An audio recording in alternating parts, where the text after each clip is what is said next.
Having an extremely interesting conversation, especially related to the escalation of crime that we're seeing on the island here in Tobago. And to have that conversation with me this morning, I have the political leader of the Progressive Democratic Patriots, Mr. Watson Duke. Good morning, Mr. Duke, and how are you? Good morning. I'm great this morning. Happy to be alive and happy to be of benefit to my fellow men and women on the beautiful island of Tobago. It is a pleasure to sit with you this morning. Now, yesterday you had a press conference and you highlighted a number of issues, but one of those main issues had to do with the crime situation that we're seeing escalating on the island of Tobago. And that incident that took place last night is just another indication of what we're seeing, a trend. You highlighted your innovative solution to the crime situation being a division of Homeland Security. Is there any place in the world similar to Tobago where you have seen something like this in operation successfully? Well, first of all, let's establish the fact that Tobago and Trinidad is a Republican nation, which means that we are not answerable to the Queen. We are not answerable to any foreign power. Trinidad and Tobago, Tobago and Trinidad decides its own destiny and the formation of its own arms of government or services that the government offers. Clearly, the services that the government offers are based on what society needs. Anyone looking at Tobago right now in the scope of Trinidad and Tobago will recognize that the umbrella of national security doesn't shelter Tobago at this point in time. Tobago is out in the rain. I have been a victim of that many times, literally and symbolically, where you go under an umbrella to be sheltered, but those who are there hug it tightly and they leave you out in the rain. Tobago is in the rain. And the only thing for Tobago to do to correct that is to create another umbrella just for itself. Yeah? Or create an extension of the coverage. Maybe I'm sounding a little bit technical, but in practical terms, what I'm saying is that Tobago House of Assembly ought to govern Tobago. But the governance of Tobago is based on 33 areas that the Parliament would have given Tobago through which it should govern its people.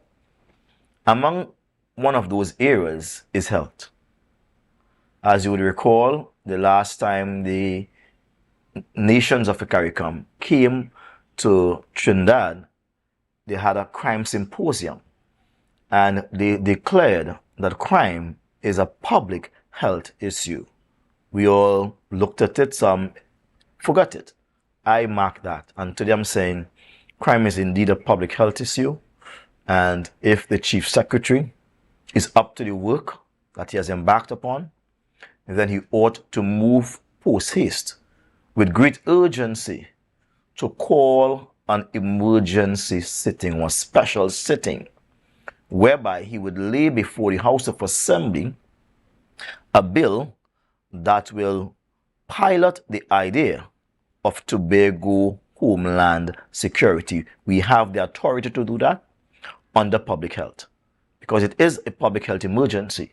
And I'm saying a department should be created under public health called Secretary for Tobago Homeland Security.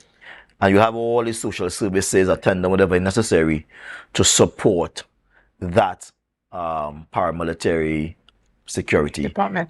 Now, effort. With only a year and a few months left out of this term in office, do you not think it's a bit late to initiate a new division?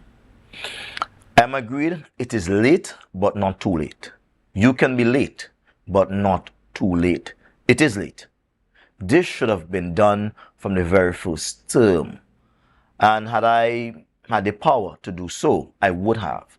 But when you're operating in a group and everyone is not at the same political maturity, people see things differently. People see opportunity as something to scoff at, something to say, nah, not important now. But security is the first responsibility of any government or quasi-government. In this case, Tobago is like a quasi-government, right? And it would always be Tobago's first responsibility to its people. Before you could lie down, you need to be safe. Before you could eat, you need to be safe. Before you could walk and socialize, you need to be safe. Without safety, your country would be crippled. What crime is doing to Tobago? It is crippling Tobago at this point in time, and it has to be taken seriously. Hence my advice, my suggestion to the good Chief Secretary, move post haste, move urgently to debate this and then vote on it. And once it is created, you could then create various areas within it that will be policing our security within the community. But a part of the mandate that the PDP came into office with was to have Tobago's own security base on the island. This was something that you guys would have discussed at length. However, you are saying post haste, but there has already been a budget that was allocated for this financial year. How do you suggest that they move forward in creating something like this when there's a limited amount of finances that's available for this financial year? One cannot underestimate or overrate the importance of making the Tobago electorate or the people within the island of Tobago, to be foreign national, whatever, safe. It is extremely important. Without peace and safety and order, Tobago will be nowhere and it will be nothing. It would be deserted. People are already failing to leave Tobago. And all the crime that has been created in Tobago is not even placed on the news. After the shooting in T.H.A, there was another shooting again, right? And there are a number of activities taking place almost every single week there's a shooting in Tobago. Almost every single week there's a shooting. But it's not being reported. No one may die. Person may be in hospital. Let's go to the hospital and ask for the data on the amount of persons who have been shot within the year, and you will find out it exceeds the amount of persons who have been killed by gunshot. Yeah? So let's get it real. Tobago is in a precarious position, and it requires a certain level of mature leadership that says, look, I must deal with this, and I'm dealing with this as a priority. Nothing else takes priority than security. So you're saying that they should rearrange their priorities in order to fit? Certainly. You could be dressed up looking to go to a very beautiful event. But if you understand that the streets would be unsafe, you will not go. Security affects every single thing we do. That's why it is priority for any country, any part of the world, to organize and protect its people. Now, the fact that the idea that you created has to be fit under the division of health and social wellness because of the fact that we do not have responsibility over security, national security, again highlights the need for Tobago autonomy. Now, in your position that you were given as Deputy Chief Secretary, one of your responsibilities was to go to Trinidad and begin to do the groundwork to advocate for that Tobago self-governance. In your position now, what are you doing to continue that advocacy, although you are no longer the Deputy Chief Secretary? Well, I'm doing the best. I'm giving free advice. And more than free advice, when the next election comes, I would be in a position where I could implement the good advice I have given. But let me just seek to update your information. From time to time, the information we receive as human beings need updated because we live in a progressive age. Tobago is not interested in autonomy. Autonomy speaks to some of our rights. We want a little more. We want more. We want more. Tobago does not want more. Tobago wants all of its rights. The government of Trinidad and Tobago acknowledges in Section 4 of the Constitution Amendment Tobago Self-Government Bill, which is in the preamble. Section 4, or Clause 4, I would say. Clause 4 of the bill speaks to Trinidad and Tobago being of equal status, and Tobago be given the right to self-determination, but it's only a recognition of such rights. It's not the bestowing of the rights. And so I am here today to let Tobago know that Trinidad acknowledges our right to self-determination. That is, to give us all our rights. It simply means, in practical terms, that Trinidad and Tobago continue to coexist as one. But somewhere within the bill, there should be, and it is not so, but there should be a clause that says 1 year, 6 months, or immediately upon the pronouncement or the proclamation of this bill into law, Tobago will have the right to self-determination, and it can be exercised in these formats. Right. And during your time as Deputy Chief Secretary, what type of or what level of progress have you been able to make with this? Well, just before I answer the question, let me first of all embellish the point. This is the point that is very significant. Tobago has been recognized as fitting for self-determination. Trinidad must now move quickly and assure us that within this constitutional amendment, Tobago self-government bill, there are provisions that says how we go about accessing our self-determination, whether it be by referendum, public referendum, whether it be by a vote of 2/3 of the majority of the unicameral House of Assembly. How do we access this? And what are the steps that follow when we access our rights? Accessing that rights place Tobago in a position where there is Trinidad and Tobago, or what Trinidad refers to as Trinidad and Tobago. They call Trinidad Trinidad and Tobago, and they call Tobago Tobago. That's not new. They call St. Kitts and Nevis, they call the bigger island St. Kitts and Nevis, and the smaller island, they call it by its name. That's how they operate. It's not really a proper federation as we know America. There's no country name, there's no state name America, but they all together, they make up the United States of America. Trinidad is known as Trinidad and Tobago. Tobago is known as Tobago. And we have to balance that, because the vote that we have, the 2 votes, will always be voted down or dumbed down if we do not have self-determination. Self-determination means that Tobago can vote for itself on all national issues. And unless we have a mutual agreement, then the bill is not a national bill, but a Trinidad bill. And that was important. Now you asked me the question, what I did to advance the whole conversation of the inter-island relationship.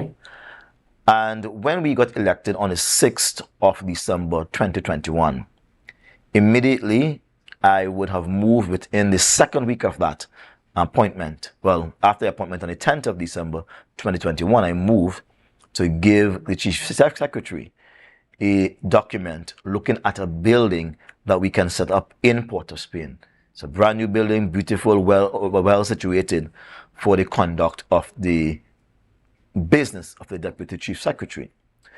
When I left, after 9 months when I left, as far as I'm aware, the building was not rented. And I was never able to set foot into the building. Nor was I able to fully staff out the building because there's no building.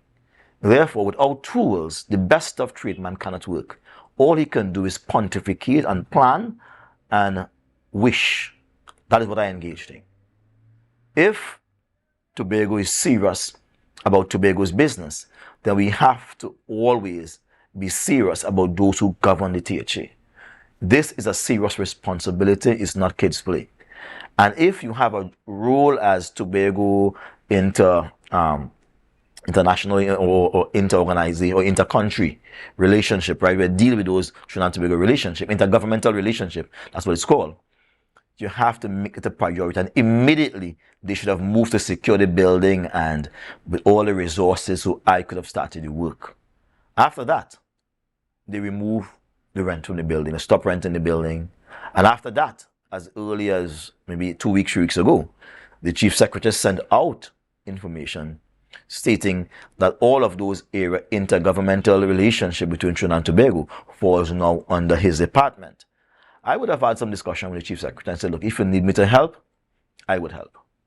Because this is Tobago's business. There is no room here for rancor and power play. There's no room for that here. Right. This is people business. So I have been and continue to make myself available to assist in the fight for our self-determination on behalf of the people of Tobago. Right. And the people, well, during the beginning of your time in office and even during the election campaign, people have the view that yourself and the chief secretary were a power team. And now that that is no longer, what is the relationship between you guys now? You said that you offered to help. What is the relationship that exists there now? In any relationship, you must know the person with whom you're relating. I think I understand the chief secretary well. I understand his strengths, I understand his weaknesses. I have no negative feeling or ill will towards the chief secretary. I consider him to be a young man, and like anyone else, he would have made some mistakes in governance. If there is opportunity for him to learn, there is opportunity, but he must set himself to learn and develop and not repeat those mistakes. We have a very educated public now. And when they look at you, you cannot wait until the election to put on your colors and come and say, vote for us, we'll set you free. People would reject that as if it is poison. So there is a year and a few months left. And in that time, he can show Tobago what he's made up out of. He has a very little time, but it's not too late. It's late, but it's not too late for him. And I keep offering him opportunity to at least do something with your time left. Do something. Do not wait until the ballots are counted and you recognize that the people around you will only around you for what fall off of your table and what they could get. But really, they have no interest in Tobago and they have no interest in you. So it's up to him. I have matured and I've matured nicely because I came through the chute. No one gave me anything. No one bestowed upon me anything. I fought for every single thing that I have gotten. And so help me God, he has blessed my efforts. Yes, okay. We're going to continue with this conversation, but we're going to take a brief break and we'll be right back after this. See you soon, guys. It's a brand new morning. Welcome back to Good Morning Tobago right here on Tobago Updates. I am Shenel Felix, and this morning we have been talking to political leader Watson Duke regarding the crime situation on the island and a number of other topics. Now, before we left, you spoke a bit about your relationship with the current Chief Secretary, Farley Augustine, and you seem to have a significantly different tone in how you relate to or address the Chief Secretary as opposed to what we have heard from you in the past. And you've attributed that to your growth and your maturity. Can reconciliation be something that we see in your upcoming strategy, as you said that you've launched your or you are about to launch your campaign for the upcoming election? That is available. In the interest of Tobago, in the interest of going forward, it's available, but it's no handsy-pansy kind of stuff. It's no simmy-dimmy kind of stuff. Reconciliation has to be based on granting Tobago self-determination and improving the lives of Tobagonians. It's not about you liking me. I'm not interested in anybody liking me in particular. All right? But I'm interested in Tobago having a better day under the sun. And we must create a number of policies and a number of action to bring about that better day, regardless of how we feel about each other, whether we like each other or not. And a lot of people may think that when it comes to the partnership between yourself and the Chief Secretary, you are better together than apart. But do you think that the relationship is too far gone where it is now to have that level of reconciliation that we've seen, or getting back to that relationship that we have seen in the past? Well, only death could make anything in life too far gone. Because when you're dead, your opportunity to reconcile, to love, to hate, to forgive, to move on, that is dead with you. Once there is life, there is always hope. And that light continues to burn. But again, let me say to you that Farley is a very different person from me, and he knows that. I've always told him that when he was under my stewardship. I said, look, we are quite different, but our difference makes us unique. I know, I understand him quite well, right? So he doesn't surprise me, but I think a lot is left up to him and his decision. But I am for Tobago. I want to repeat that. I am for Tobago, and anything to make Tobago win that is legal and just, I would do anything to make Tobago win. It's time for Tobago to win. Right. We have been losing too much. And you see, it seems to me that in your thrust to move forward, especially for your campaign in the upcoming elections, you are willing to have that reconciliation with the Chief Secretary. But what about the rest of the team that you had previously called jellyfish? Well, I don't want to miss a negative with a positive. So let's just stay on a positive.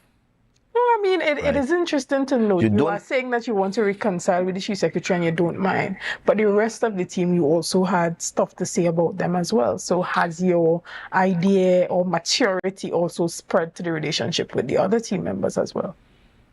This is not personal. Farley and I, our relationship is never personal, right? Even when I don't even see his action as personal. I understand him. And when you understand someone, you can make an allowance for certain kind of behavior. What I like what he does, every time, no, I don't like what he does, but I will critique him. I will always critique him, right? Just as persons are open to critique me. Remember, we are on a mission to build the best self we could build. All right, and to do that, it takes some introspection, it takes discipline, it takes some excising of certain qualities that are not good, and you put them away. All right, and so that's life. He has to grow, he has to mature. I have grown, I have matured. I'm not there as yet, but I continue to build. What I'm simply saying, Tobago has to win, and I am fighting for Tobago to win. Right. If he's on his side to make Tobago lose, then I will fight against him. And this same tongue that is soft towards him will be hard towards him. And I'll be without remorse on that. Because Tobago has to win. That is the goal here. It's not about Watson Duke winning. No. And it's not about certainly him winning. He may feel he needs to win. But I say when Tobago win, all of its residents, all of its population, all of its electorate, they will win. And how you know they win? They will feel it in their head when they lie down on bed. They'll feel it in their pocket when they pull it out. They will feel it as they traverse the streets. They must feel and know that they have gotten a better chance at life because they have gotten better governance. Governance is a practical thing. And I'm saying time has come for those who are in office, who are robed with secretarial position, to put Tobago first and make Tobago win. Tobago is losing right now. Right. And this new level of maturity that you are claiming to have, do you think it's enough to regain the support of Tobagonians? Well, I don't know if I've ever lost that. You have asked me a question, I'll draw back and watch you. I don't know if I've ever lost the support of Tobagonians. Certainly, I know I had lost the support of Farley and his colleagues. Clearly, I've lost their support. And so when they showed me the exit, I simply walked. And I left them there. All right? But that is bygone, and I'm not going to bring it back up. But certainly, I don't know if I've lost Tobago support. If you look at my figures, it has always increased. But wait until you see my figures for 2025 general elections and local elections. They will tell you if I've lost support. There's nothing to say I've ever lost support. Not in the T.H.A. election, not in the national elections, even PSA, I've never lost support. So it's a foreign statement you have made to me. I have to draw back and watch it. Okay, no problem. In your upcoming campaign for the general election, can we see Mr. Watson Duke as a candidate in the general election, maybe for Tobago East? I'm a leader, and I'm also a follower. A leader doesn't just lead from the front, he also leads from the back. He doesn't lead from the front and the back, he also leads from the middle. In other words, a leader has to position and reposition himself where he can best serve those that he's leading. And as such, when it comes to Tobago's East and Tobago's West, I, as a leader of the Progressive Democratic Patriots, I will have to know how I'm positioning myself. And that's part of our strategy. I'm not going to give it out here. Understood. The results that you would have gotten from the local government election, is that not telling of where your support is at the moment? Well, let's be clear about a misconception where we had folks going around saying to persons, "Watson, gone and leave all your in Trinidad." I have been elected as an assemblyman on the 6th of December 2021, and I have always remained an assemblyman serving the people of Roxborough, Argyle, including Dallaford and Kendall.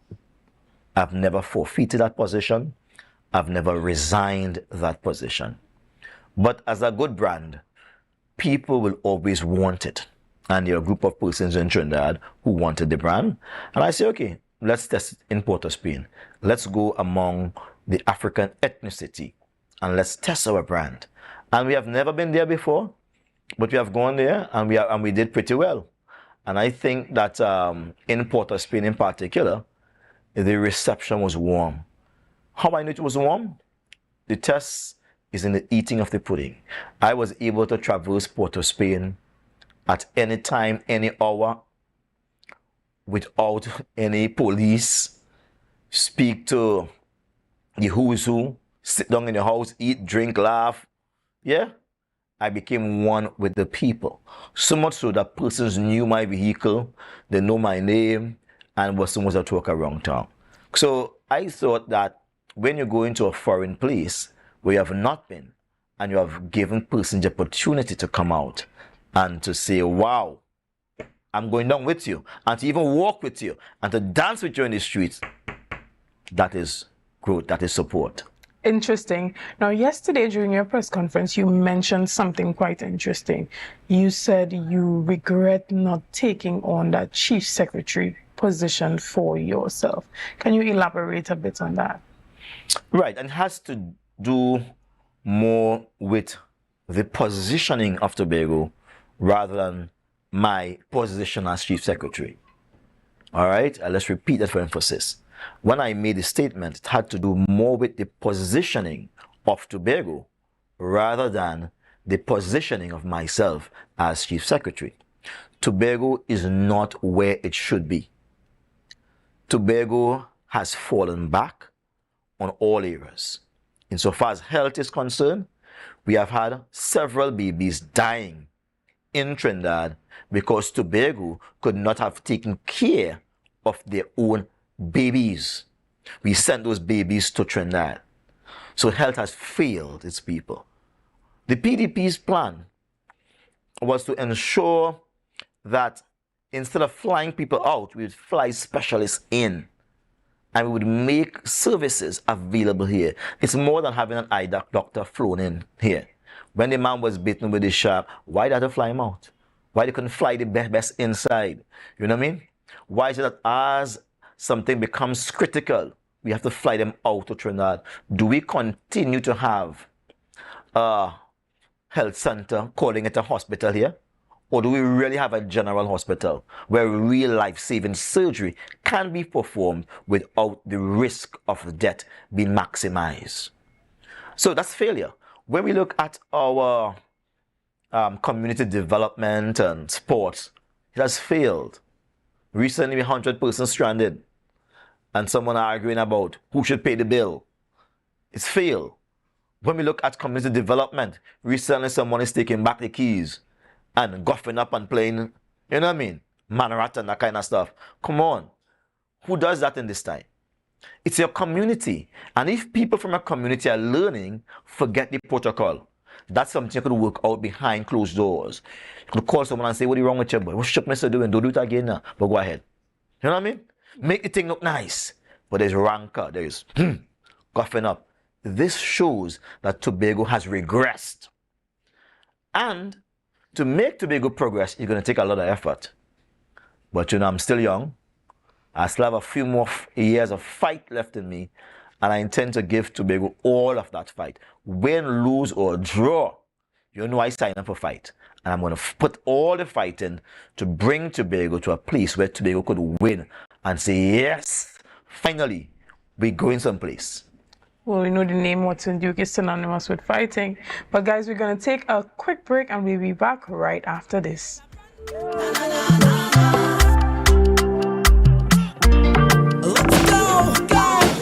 Good morning and welcome back to Good Morning Tobago right here on Tobago Updates. Guys, if you are just joining us, how sad is that? Because you would have missed an interesting conversation that I am having at the moment with political leader Watson Duke. Now, as we continue our conversation this morning, you mentioned briefly about this reshuffle that we have all been waiting for. But you spoke in such a way that suggested that you have more information than we do here in the media and in the public. You stated that there was some level of infighting that happened. Give us a little bit more details on that. Well, I do not have any more information than you would have. So let me put it there clearly.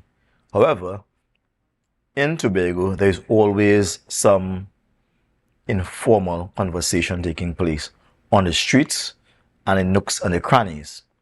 From that regard, I would have been able to glean that all is not well in Israel. All is not well within the Augustine camp. And I say that guardedly. I know some folks may want to do a quick retort and say, all is good, all is good. But something has to be terribly wrong when people set about to make the chief secretary look and sound as if he's not in charge. For over 1 year, the chief secretary had said on repeated occasions that he's going to reshuffle his executive for better governance of the Tobago House of Assembly. As the chief secretary, it is part of the House of Assembly Act where he appoints the secretaries to various positions. Now, Wednesday was supposed to be the big hurrah, the big day when we wait for the black smoke it is to come out from the house. Was that announced? Did he Yes. announce that on Wednesday He's going to do that. Okay. Newspapers would have carried it. If the newspapers are reliable, they would have carried it, and so everyone had expected to see the black smoke coming out of the executive meeting to know that they have appointed certain persons. He would have gone ahead 2 weeks before that mass potential reshuffling exercise. He would have appointed himself all the functions of a deputy chief secretary. That to me is not the best move, right? Yeah. There is a deputy chief secretary. You cannot remove the function from a deputy chief secretary and put it onto yourself and leave that person free. Do you think that's an indication that the previous deputy chief secretary was not functioning well in the role? Now, I'm simply saying it reminds me of when a mother tells a child, go and wash the wares, and the mother ends up washing the wares. It says something about the mother-son relationship. So you are indicating that I'm not indicating anything. I'm just saying what it reminds me of. You are suggesting. I'm not suggesting anything. I'm just saying what it reminds me of. Right. A mother telling her son, go and wash the wares. And she ends up washing the wares herself while her son is asleep and frolicking. It reminds me of that. What it is, I do not know. Okay. I'm not inside, and maybe I don't really care to know. But it worries me that he would have taken onto himself additional responsibilities when he is one person that needs extra time. If God was making a 24-5-hour day, he would have gotten a 25-hour day. Right. Because he needs extra time to answer phone calls, meet with people, do extra things. Yes. He seems to be always busy. So, he restructured that department, himself. He restructured or he reshuffled himself, so to speak. But after that, no one else was reshuffled. All the conversation that should have resulted in a public document stating that these are now the departments and they have been moved here because of this, because of that. They have skills in these areas, so you can expect this area to improve because this person is here. None of that was done. But you indicated certain things during your press conference about the executive council meeting being somewhat of a screaming match and people not wanting to move. That suggests that is the conversation that came out in the streets. There's a battle of wills within inside there. Some folks saying to him, I'm not moving. And, we have a battle of wills. Some playing Manarat, Borat, some playing hero. I can't move, I'm boss here. Because remember, their minds are messed up. When they were under PDP, they were law and order. But not to maintain law and order, they became independents. I'm not sure if they're anything else. But all of them operating as independents, and they're operating independently of each other. Which means, if they so desire, it's 13 of them inside, including the Chief Secretary. They can vote him out. They can say, look, you're talking too much. Let's have a no confidence motion, and they can replace him. Right. Understanding that, he has to tread carefully. And that is what is being said in the back room discussion coming from the meeting. You suggested that there is conversations about a potential coup within his administration. That's the backroom conversation. There's a front room conversation and a backroom conversation.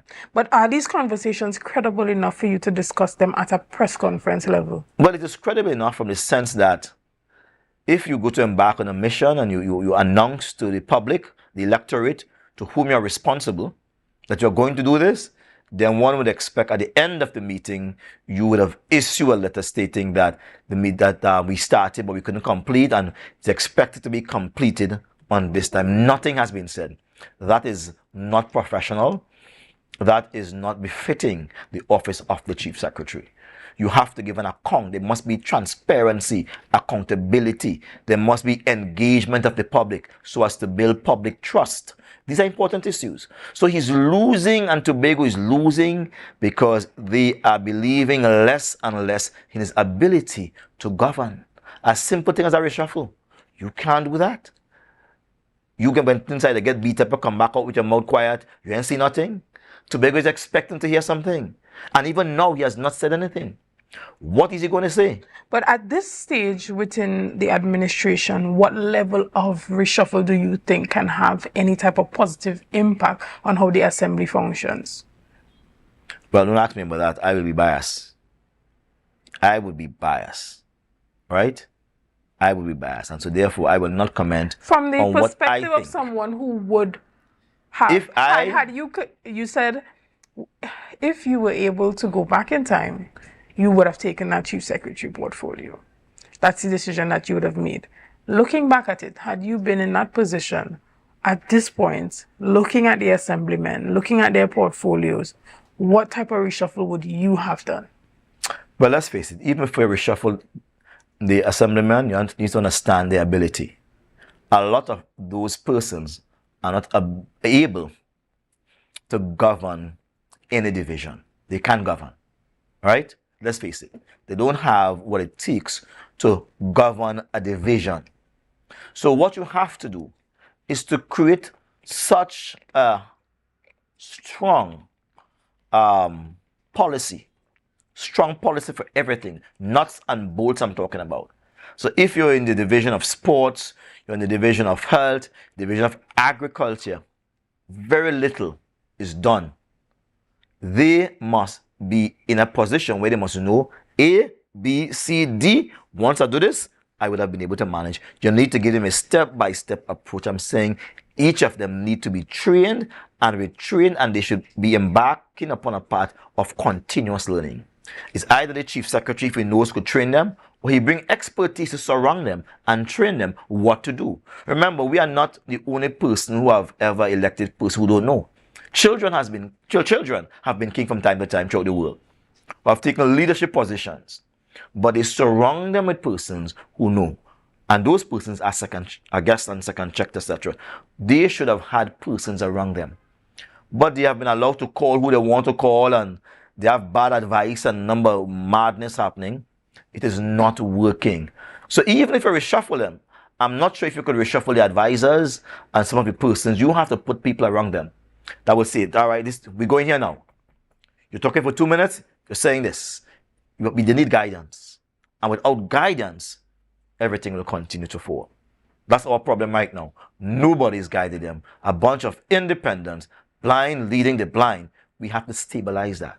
So had you been in that position, you think maybe a more effective strategy would have been to simply invest in extensive training as opposed to... And advisors, apart from whomsoever they think they want to choose. I would say that's not a good person for you. But it's one thing to have an advisor, but it's another thing to take the advice. Well, they had to take the advice underneath me. Governance is not something you play with, you know.